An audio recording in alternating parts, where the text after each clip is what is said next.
Hello! It's been a hot minute since I've done a little tutorial like this. I have actually made a number of vlogs. I've just been so busy editing projects at CMAC and then this short film that I helped film almost a month ago.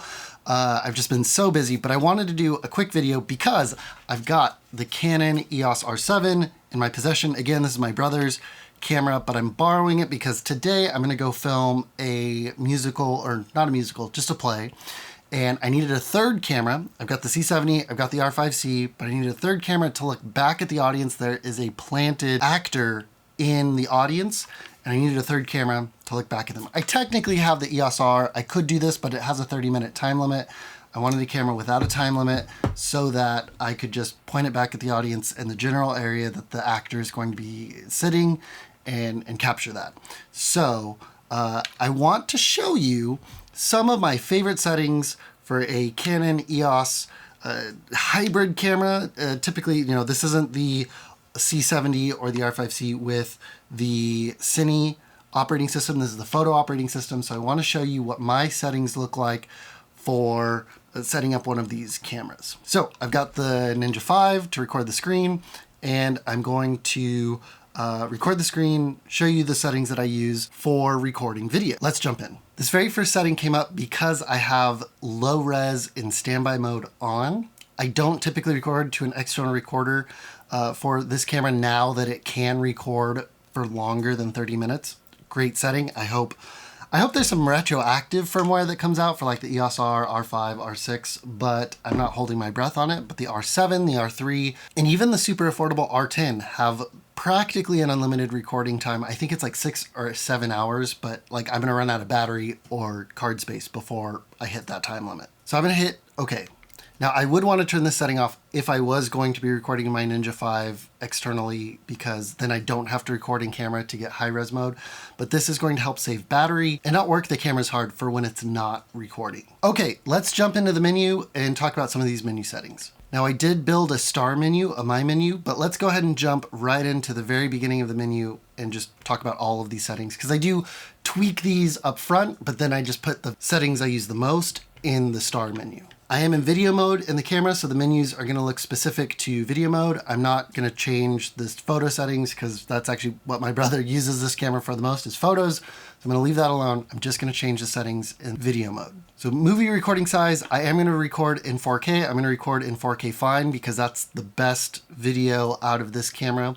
I wish we could do 4K 60 in fine mode. I get it. It's probably gonna overheat doing that, but this is an event recording, so I'm basically just going to be in 24 frames per second or 23.98 the whole time. So I'm in 4K fine, 23.98 IPB. That'll be great for this project.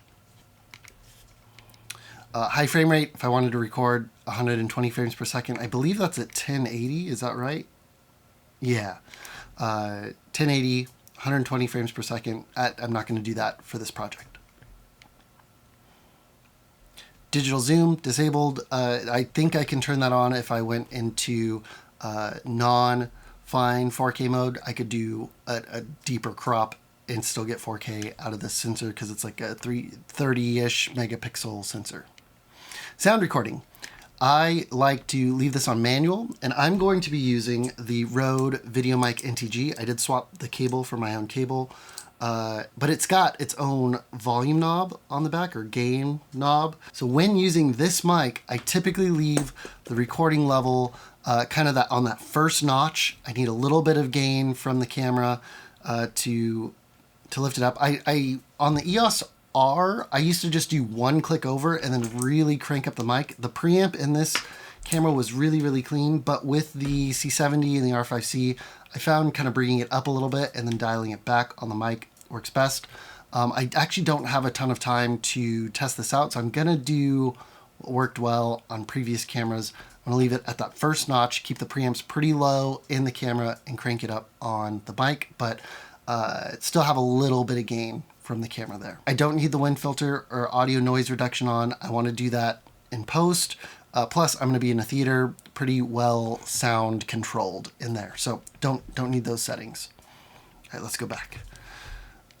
Next page, exposure compensation. Now, if I was on, now I'm currently in manual, but if I was on some auto settings. I would actually probably click this down like 1/3 of a stop, maybe 2/3 of a stop.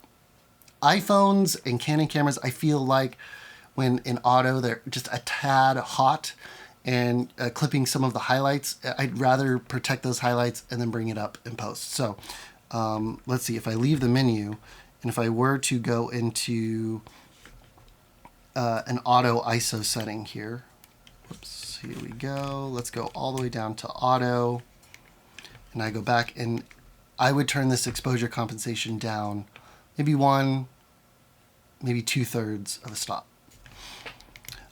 Settings, when I'm in auto, I kind of just let the camera just go full bounds from the lowest ISO setting to the highest. Like maybe if I'm worried about C-Log, I will keep it within the C-Log setting. So if I'm in 4, 2, or 100 ISO, I'm technically outside of the bounds of C-Log 3, and we'll come back to C-Log 3. So I do maybe want to stay within here. I will let it go all the way to the top maximum. This project's going to be in a theater. It's going to be well lit. It's not going to get there if I leave it on auto ISO. So it's fine. Time lapse, yeah, looks like the top I can go to is that. I don't mind. I can run some noise reduction in post. Doesn't bother me to let the camera go. Sky's the limit on ISO. I don't have any of these settings. I'm not going to be doing HDR. I'm going to be doing C-Log. Auto lighting optimizer is off when recording C-Log. Now, if I was recording in a standard picture profile, I would still turn this off. It's trying to figure out if it's backlit or front lit, but it doesn't always do what I want, so I just turn that off. Same thing with highlight tone priority. I have Canon log on, even if I was just doing a standard profile because I needed to turn this out quick and I didn't have time to work on the color, I would still turn this off. It kind of does weird stuff to the highlights, and I always want to protect my highlights. This feature, I think, is new to the R7. It might have been in the R5, R6, but you can do even finer aperture control. You can go in 1/8 stop increments instead of 1/3 stop increments. And I actually have a version of this on my C70 and R5C. It is helpful to have that more granular control. Just in the R7, it's very weird in how it like displays the math to you of where it is in the aperture settings. I found that kind of confusing, so I've been leaving that off. If it was something where this was a run and gun situation where lighting was changing a lot and really frequently, I probably would turn this on, but I am leaving that off for this project. White balance, I usually do it manually to Kelvin so I can have all the cameras across the board on the same Kelvin number. Because this is going to be a theater project, and this theater that we're going to be in mixes both daylight and tungsten balanced lights, I actually will do somewhere in the middle. So I'll probably set this Kelvin to like 4400 for this project across all the cameras so they all match, and I'll kind of be in the middle of the lighting. Typically for like nighttime scenes, they'll use tungsten light. And then for daylight scenes, they will use daylight settings on their lights. They have like bicolored RGB lights in this theater. So 4400, kind of the nice middle. And then with C-Log, I have some room to push it one way or another if it seems like most of it's tungsten or most of it's daylight. That seems to work pretty well. Man, Canon still needs to do a better custom white balance setup for their cameras, their hybrid cameras with the photo operating system. Super easy in the cinema operating system, still wonky in the photo operating system. There's tons of tutorials out there. Go check them out. Once you learn how to do it, it just takes like 30 seconds to do, but it's still very weird to go in and out of the menu for it. Now, Canon log settings. I like Canon log 3 in the cinema gamut. That's kind of the flattest profile in these cameras, and it captures as much data, which is great. I can kind of push and pull things a little bit in post. But let's say this was a quick turnaround project and I didn't want to run Canon log. I would use a picture profile, and I still use what Stu Maschwitz called the Pro Loss picture settings, and that would be to select the neutral color profile and then make a couple of quick changes. Make sure sharpness is down. On neutral, that is by default, that is down. And I would take the contrast and turn that all the way down, and saturation down 2 clicks. I'll leave the color tone alone though. That will give you a relatively flat profile with a little bit of wiggle room, but it's not super duper flat, and it's something you can do on any of these Canon cameras with the photo operating system. You can just go in, dial that in, get yourself a little bit more wiggle room for post, but you don't have to like plug your camera into a computer and load a picture profile, because Technicolor made their Cine style way back in the 5D Mark II days, and then that EOS HD guy, Andrew, made his version of C-Log for these cameras. But you have to bring a computer, have the software loaded on your computer, plug in the camera, load that into one of the custom profiles, the user-defined profiles down here, and tweak that. Now, again, this is if I have time to do a little bit of work, because this is a little flat. Now, if I had absolutely no time, I'm filming something on this camera, I'm going to take the SD card and airdrop the files to the client same day, no time to touch it up. I will use the standard profile, but again, I will take the sharpness and turn it down. In-camera sharpness, not great. This camera in 4K fine mode is amazingly sharp. You don't need any kind of digital sharpness added to it, so I turn that down. That's how I would run picture profiles if I couldn't use C-Log. But I can for this project, so I'm going to turn on C-Log 3. And sometimes the 709 gamut is on by default. I like the Cinema gamut. It's even flatter. It gives me a ton of data with these 10-bit 422 files. And then, of course, as soon as you turn on C-Log 3, the R7 kicks into 10-bit 422 compression. Also, if you turn on HDR PQ, but I don't want to mess with that. I just want C-Log 3. If I don't have C-Log 3 on, I believe it defaults to 8-bit 420 files, which again, not as great, but if I have absolutely no time to turn around, I'm just taking that SD card, like plugging it into my iPad and airdropping stuff to people, that's fine. You know, it's immediately going to go on Instagram, TikTok, Twitter, YouTube, whatever. It's okay as a finishing format, but having 10-bit 422 files with C-Log 3 and Cinema Gamut in the R7, excellent. Really great to edit. Lens aberration correction, you know, again, I'm using Canon lenses. This is probably okay to leave on. It's going to give me kind of the cleanest look. I've got the kit lens on it right now. So it will kind of, peripheral illumination correction means vignetting in the corners is going to be corrected. Chromatic aberration correction, if there's any separation in the color because of the lens, it'll fix that.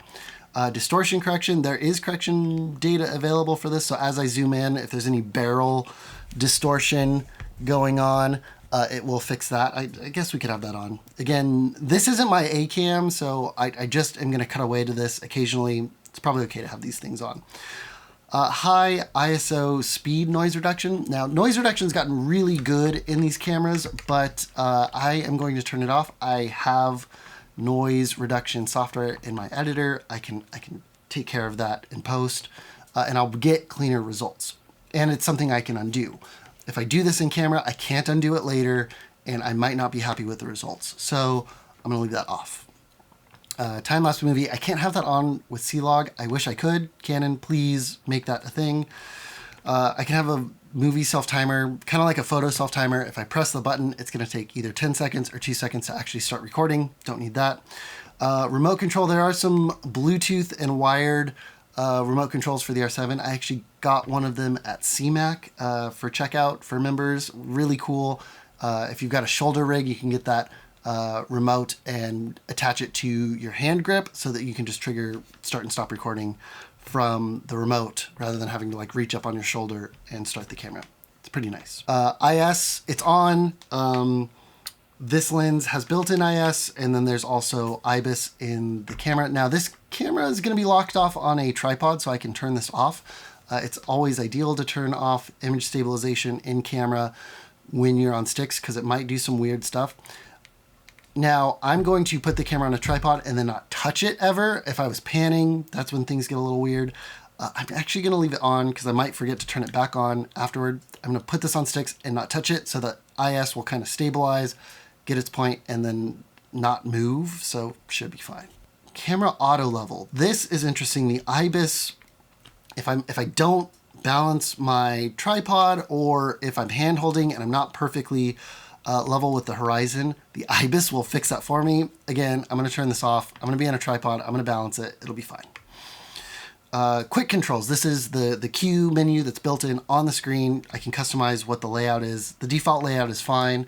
I don't like to change the default layout because I hop cameras so often. And if I customize it, and then I hop on a different camera, I borrow a different camera, it's going to be different, and my muscle memory is going to be all messed up. So I don't change it. I just leave it. It's fine. Now, this I do turn on. Shutter button for movies. Half press kind of engages the autofocus, and then full press starts and stops. This isn't on by default for video mode. I don't know why it is no function by default, but I love being able to press the main shutter button or the record button because I just forget, and I will press the shutter button and nothing will happen on a default setting. This is my broken muscle memory. I turn this on because my brain is broken and I want to press the main shutter button to start recording. I think I did that all the way back on like the 5D Mark III, maybe even the T2i. I had that on, and it's super helpful. I leave that on all the time. Metering timer. I'm not really going to be an auto, so I'm not metering. Now, shooting info display. This is something I do change under the histogram settings. The default is a large histogram, and it's huge, takes up way too much of the screen. So I switch it to small. I can still just make sure I'm not clipping my highlights, protect those highlights, and I'm good. That being said, histogram still disappears as soon as I hit record. Please, Canon, please let the histogram stay on, or give me waveform monitoring. Like, it's fine. Waveforms is on the cinema cameras. The histogram is fine for this C camera. But leave it on while I'm recording, and also let me punch in to check focus while I'm recording. Autofocus is great, but I'd love to be able to confirm by punching in. Reverse display. If I'm doing a selfie, doing a vlog, it will reverse the display when I flip things around. Super handy. EVF display format. I like it. I got that EVF. I want to see the video bigger. It's fine. So this is the standby low res setting, the one I was talking about when I first started recording. Again, if I'm recording in camera, doesn't matter. Leave it on, save some battery. Don't make your camera processor work as hard as it needs to. But if you are going to be recording externally to a Ninja, or going to be doing a live broadcast like to an ATEM Mini or something, turn that off so that you're always sending full resolution video out of the HDMI cable. Time code. I wish that, I could plug in a Tentacle or a Deity timecode box and have timecode and still have a mic. But right now I've got to just use the mic jack on the camera to feed timecode data. And honestly, syncing with audio with not too many sources is pretty easy still. So I've got 3 cameras. I'm going to run all the mics directly into the camera, and I will sync them with Final Cut or DaVinci Resolve or Premiere. They can all do the syncing. You can also buy Pluralize, super handy syncing tool. When you have a lot of things like a bunch of lav mics, Pluralize can come in handy. But I don't need timecode for this project. I've just got 3 cameras. They're going to run for the whole show. It'll be pretty easy. But I wish there was a timecode port so that I could still have a mic and a timecode box simultaneously, or that the timecode box could have like a pass-through mic, because it usually just puts it in the left ear and the right ear. It does like a built-in mic, at least on these little Tentacle recorders or Tentacle timecode boxes. It uses its own little mic built in to record scratch audio, but I would love a pass-through port on that. That would be super handy. Okay, autofocus for this project, because it's just going to be one person in the audience, I'm going to basically lock on to them and I'm going to turn autofocus off. But I do really enjoy the Canon autofocus features for like kind of run and gun or event footage stuff. So I will leave it on whole area and then turn on subject tracking, typically for people. Unless I'm specifically doing animals or vehicles, I will switch to that. But otherwise, people, I'm usually trying to get somebody's face in focus. And eye detection is great. I leave a lot of the autofocus settings kind of on their default setting because it works well for me. You may need to tweak things. I know some people go in and tweak every single little thing. The default settings work really well for me on this R7. I'm very happy with it. Now, if I am doing manual focus peaking is super handy, but I will switch it to red and I will switch the level to low. That being said, I'm gonna actually turn it off because I also really like the focus guide. I love the focus guide. It's on, it puts a box around the thing that it's tracking, or you tap on the screen and it holds on to that point. And then you've got these kind of like arrows that you've got to line up. And as soon as you line them up and it turns green, you're pretty much in focus. Now, this does rely on the autofocus, dual pixel autofocus system to do it. So if you're in really low light, it doesn't always work, and you will want to turn on peaking to kind of supplement that. But again, I'm going to be in a theater. It's going to be nice and well lit. Focus guide's going to be super handy. It's going to work great. Some other quick menu items that I turn on. I do like to auto rotate. That's on by default. If I'm holding the camera sideways, it will automatically rotate that, even for video. So if I'm making something for TikTok or some vertical platform with this, it'll already be vertical. It's great. It's easy. And then just send the video where it needs to go. One of the things I do immediately when I get my hands on a Canon camera that hasn't been set up, I turn off beep. The beeping is annoying. Turn it off. I don't want to hear that. Here is the headphone settings, because there is a headphone jack on this camera. If I was monitoring audio from the mic that's plugged in, I can adjust the headphone volume. 8 is the default, and it's a pretty good spot. Sometimes I bump up to 10. I think 12. Oh, 15 is the highest. That is too loud. That's going to hurt your ears if you're wearing over-the-ear cans. Earbuds, you might need to crank it up if you're in a loud environment. But yeah, I will typically try to keep it to a level where I can still hear a little bit of pass-through, but still notice if I'm peaking on the audio, distorting the audio. Power saving. For cameras when I'm running video, I basically tell it not to turn things off. I don't like it when the screen goes dim. I don't like it when the screen turns off, especially if I'm running a scenario like a live stream and I've got this running into an ATEM. Definitely turn that off. Otherwise, like maybe 30 minutes is okay, 10 minutes maybe even. But I usually turn this off because I don't want the screen to turn off while I'm recording or live streaming. Auto power off, same thing. I will turn that off, especially when I'm streaming, but for this, the camera's gonna be recording. It's not gonna auto power off. The viewfinder turning off, not a big deal. So this I will leave on, especially if I forget to turn the camera off and I put it in a bag. Usually it's up against something, so the viewfinder is activated. And then if I forgot to turn the camera off, it's in my bag, the viewfinder can turn off. I won't burn out the OLED screen in the camera. So the viewfinder I will turn off, but the built-in screen that's just a LCD touch screen and the auto power off, I will usually leave that off or disabled, especially when live streaming. Right now, I'm leaving the screen and viewfinder display brightness on an automatic setting.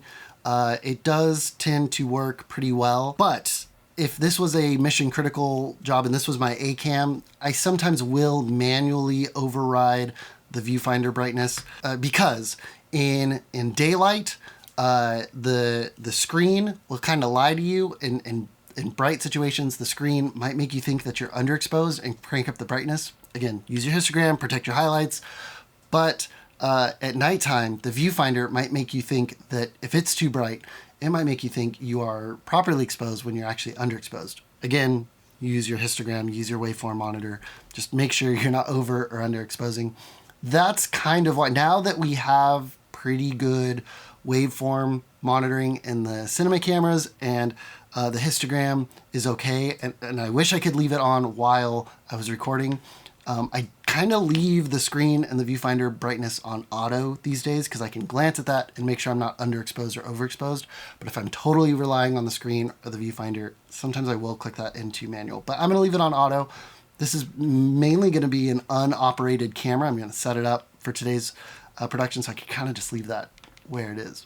Now, HDMI resolution, I left it on auto to record the screen, but sometimes I will kick it into 1080, especially for live streaming purposes. If I'm going to plug this into an ATEM Mini, and that's only streaming at 1080 anyway, I'm going to lock that in at 1080 because sometimes the scaling features in these Blackmagic switchers or even the new tech switchers I haven't really used like a Grass Valley switcher, but sometimes the scalars aren't great and the camera will auto switch back and forth mid-production. So if I'm live streaming, I will lock that in at 1080, but for just kind of recording the screen, I'll leave it on auto. Not a big deal. Cool. So the R7 added the AF/MF switch on the camera because the kit lens doesn't have any switches or buttons on it. So I enable that because I am using the kit lens for this project. But if you have lenses that still have switches, you can disable that. But even then, this is just the master override on the camera. I kind of leave it alone. Touch control has like an extra sensitive mode. If you've got like gloves with the pass-through fingertips, you can turn it on an extra sensitive mode, or you can disable touch, but I still like the touch controls. I just leave it on standard. Cool. And then in this kind of exposure settings is also where there's a very important setting where you can release shutter without lens. So if you're using manual lenses with this camera, for whatever reason, this is off by default. So if you want to take pictures with a fully manual lens, you need to turn this setting on. Oh, audio compression. Let's turn that off. I don't want to compress my audio. I can do that in post. It's fine. I'm going to turn that off. It's probably going to make my video files a little bigger. Or is this, so that's a tricky thing. Like we say compression. Is it compressing the file or is it compressing the amplitude of the waveforms? Either way, I'm going to turn that off. I didn't realize that was in there. Let's turn that off. Cool. So here are my star menu settings for video. First thing, Canon log, going to quickly turn that off and on depending on the project. I'm also sometimes switching into time lapse pretty quickly. I can turn on the Wi-Fi settings if I want, and then I can control the camera with the app. Actually, I might do that since this camera is going to be away from me. I can wirelessly monitor it. That might be handy. Quickly turning on manual focus peaking. Again, I kind of turn that off and on because I do rely on the focus guides more when I can with an autofocus lens. And then formatting cards. I do that at the beginning of every production. I do have the sound recording settings in here. I basically kind of leave them, especially now that I have the Rode Video Mic and TG with the knob on the back. And then there's the D80 D3 Pro that also has a gain or volume knob on the back. Super handy. And then quickly changing my movie recording size. I probably should have that on this first page rather than the second page, because that might change if I'm in a project where I'm switching between 24 and 60 frames per second quickly. I might move that, but I can also do that very quickly in the Q menu, right? Yes, I can. So here's the Q menu. I can quickly change some basic AF settings. I don't really change it. I kind of just leave it where it is. I can switch whatever my primary card is. I don't really do that often either, but I can change my video recording size really quickly right there from the Q menu. I can also change the audio. Maybe that's why I decided to put those on the second page, because they're also just right here in the Q menu. Also the headphone controls. IS, quickly turn that off and on. Quickly change my white balance. Whoops, I did not want to change that. I want to change the color temp. So I'll quickly bounce from 5600 for daylight, 4400 for like fluorescent bulbs or a mixed environment, or 3200 for tungsten. That's basically all I do for my white balance. Those are my three that I go to. And the reason why I don't use the built-in daylight, I believe the Canon daylight setting is for 5200 Kelvin, so I don't use that. I believe that the built-in tungsten setting is 3200, so I will sometimes use that. So I'll use the Kelvin setting and quickly go from 44 to 56, and then I will also use the tungsten preset.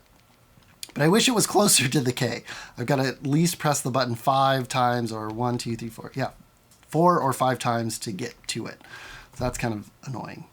I think that's it. Oh yeah, I can quickly switch between people, animals, vehicles for subject detection. That's the settings I like for specifically for the Canon R7, but that also, most of it also applies to the R, the R5, the R6. I hope the R6 gets a firmware update so it doesn't overheat as quickly like the R5 got. I hope the R, the RP, the R5, the R6 all get firmware updates to remove the 30-minute time limit. I'm not just holding my breath on it, but I hope that's the case. I hope this was helpful. If you also want a walkthrough of my settings for the cinema cameras, let me know in the comments. Hit the thumbs up if you liked it. Hit subscribe if you want to see more, and I will see you next time. Peace.